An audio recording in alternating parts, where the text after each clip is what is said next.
What's up, guys? So I came across some early Christian artwork, and all of the depictions of Jesus show him with basically a magic wand. Now, I've heard quite a few people say that Jesus was made up by the controllers for control, and I disagree with that. I think that back then you had to really be somebody, do something to get famous, and raising somebody from the dead, that's pretty up there. And he also did several other miracles that really got people's attention. I really think you had to do something in those days to get famous, and let's just look at a more modern example of that. Think about people like Davy Crockett, Daniel Boone, Wyatt Earp, Jesse James. All of these people got famous when I don't think it was a very high literacy rate. I'm sure they were in the newspapers and everything, but a lot of it was word of mouth for what they had done. So I think Jesus is real, and he did some miracles that nobody could explain. But the weird thing is we've only got a handful of stories about his whole life. He just kind of pops up in Palestine, starts doing miracles, and really ruffles a lot of feathers. But, now I find this early Christian artwork, supposedly, 4th and 5th century AD. And here he is with evidently a magic wand going over the baskets of food to be handed out. So I wonder which came first, the chicken or the egg. Did the artist depict Jesus with a magic wand because everybody knew what a magic wand was, and that way when you saw the picture, you see that he's doing magic with his wand? Or did Jesus use a magic wand, and then that's where all of our legends and tales of magic wands come from? So essentially, was Jesus the original Harry Potter, or did everybody already know Harry Potter, so when they depict Jesus, they see him using the magic wand? So I thought that was kind of a trip. I've seen some weird early Christian artwork, and I tried to find this, but I couldn't. But some of the old, Coptic churches in Egypt portrayed angels with bird feet. So you had a winged person with bird feet, like big old chicken feet. And I've seen this several times before, but it's not coming up when I try to just look for that specifically. But there's definitely some weird stuff going on with the early church artwork. One thing that I've always wondered about is, it seems like it took 1,000 years for all of the major churches to be built. But I don't think that was the case. It was very much a whole worldwide culture. They say that there was no contact with America. I disagree with that. But everywhere from the Mediterranean up to England all had contact. And I mean, I've got the proof I'm about to read to you. So they keep changing their story about the Roman occupation of England. Now they're officially saying from 43 AD all the way up to 410 AD. 400 years.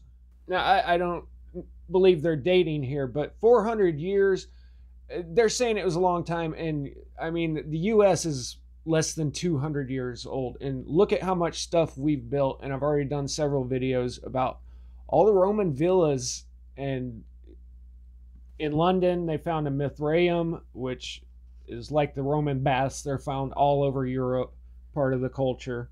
And they can't even dig a train track like Italy. Italy, they can't do anything. You can't sweep the backyard without finding an archaeological site. But yeah, England, they're finding these places all over the place. So check this out. They sing this hymn at Britain's Women's Institute. And there's a lot of weird legends, but this is a big, huge church. And I wish I could play it for you. It is the worst church hymn ever.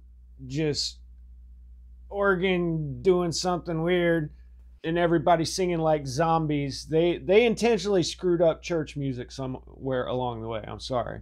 But here's the lyrics to what they're singing. And did those feet in ancient times walk upon England's mountains green? So they say that that's a hymn from a poem written by William Blake, And this guy might have dabbled in some of that occult knowledge. I don't know. You tell me. Here is his painting called The Ancient Ones, and it's got the really Masonic, it looks like a squared compass. And they, of course, refer to God as the architect, but I don't know. The question is, which God are they referring to? But in Blake's case, they say that he was a committed Christian and was hostile towards the English church.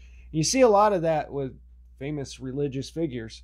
He was also a revolutionary. He lived right through that 1770s era. Like I said, definitely into some occult knowledge. You've probably seen this. I think wasn't this used for the movie Red Dragon, but the name of it is Red Dragon. And as soon as I saw that his left foot was standing on the moon, I've seen this iconography before, the same motif, but it's under his left foot and he's facing away from you. And now here's a painting that I saw in the mission in San Juan Capistrano a couple years ago and took this picture. Okay, I just looked it up and I think I'm reading too much into the left foot, but standing on the moon. Here's these other paintings, standing on the moon, standing on the serpent on the moon, sitting in the moon. All of this symbolism with the moon and Virgin Mary. Here it looks kind of symbolic of stamping out evil, the serpent and original sin. But when you take all of that into account, then it definitely looks like with the red dragon, they are trying to be the exact opposite of that and flip the script. Good is evil, evil is good. But let's go a little further into his artwork, and this is the body of Abel found by Adam and Eve, which, if you think about it, is kind of the loss of true innocence when the first murder happened. But look at the way he portrays it. You got the dark sky and the red sun, and it looks as if the sky's on fire. Now, this alone might not be that much, but in another painting of his, he's depicting Job and the sores and boils being poured out of a vial. And once again, you got the thunder and lightning, cloudy skies. And I did a video a long time ago how every time that they use the word for Almighty, whatever the Hebrew word for Almighty is that gets translated to Almighty in the Bible, then catastrophes strike. Now, looking at these last two pictures and then knowing everything that I've talked about the last few years about when the catastrophes strike, it's these storms, droughts, plagues that they say comes from corrupted air, symbolized here as by pouring out the vial. And then what happened to Job's children? And these were different households. Fire burned all of Job's property and killed all of his servants and other animals. And then a storm knocked down Job's son's house.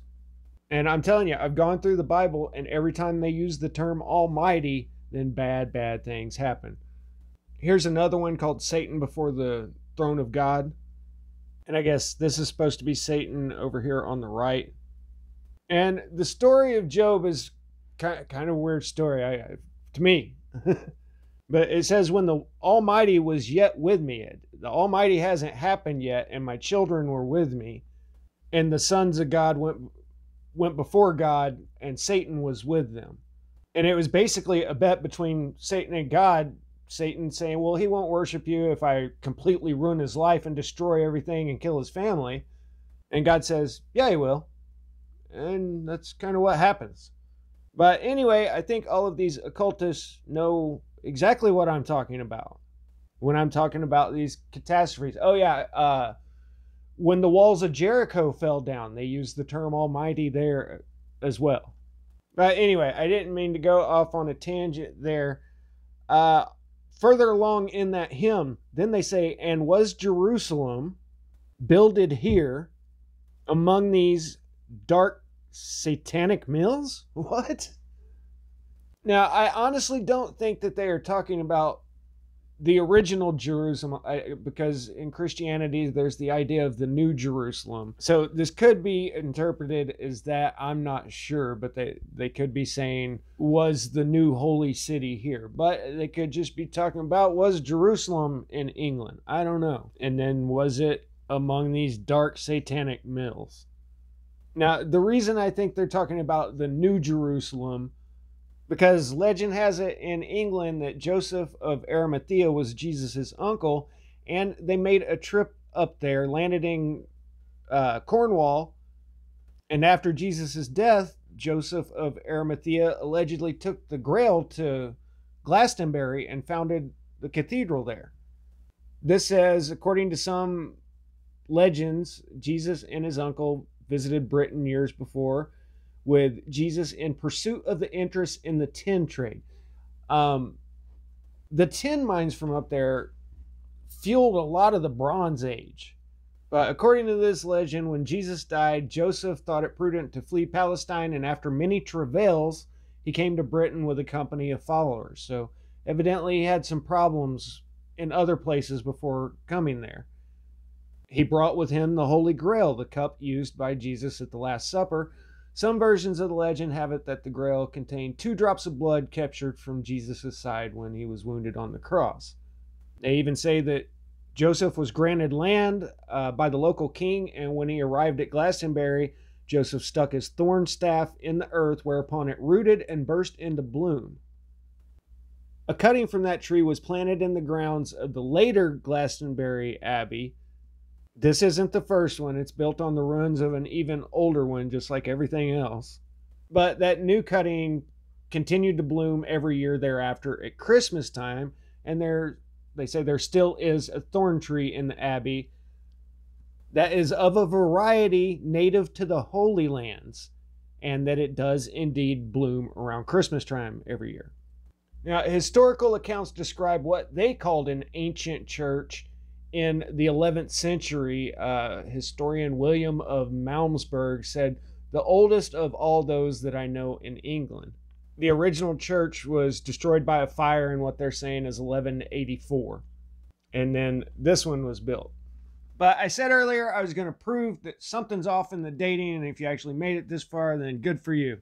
The legends are saying Joseph of Arimathea made his way to England after Jesus' death, but the oldest churches are said to be 597, 654, and then 1060. So 3 churches in 1,000 years? Yeah, right.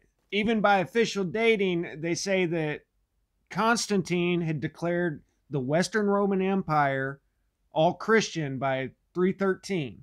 And you can see that England is part of the Western Roman Empire. And according to this timeline I showed earlier, from 45 AD up to 400 AD, the Roman Empire was supposed to be in charge of England. So the whole country of England would have been converting to Christianity, and they only had 3 churches. They all traveled for 4 days of the week to get to church, and then 3 back home, and then back. No. Okay, maybe it's not the best proof in the world, but it kind of makes sense to me.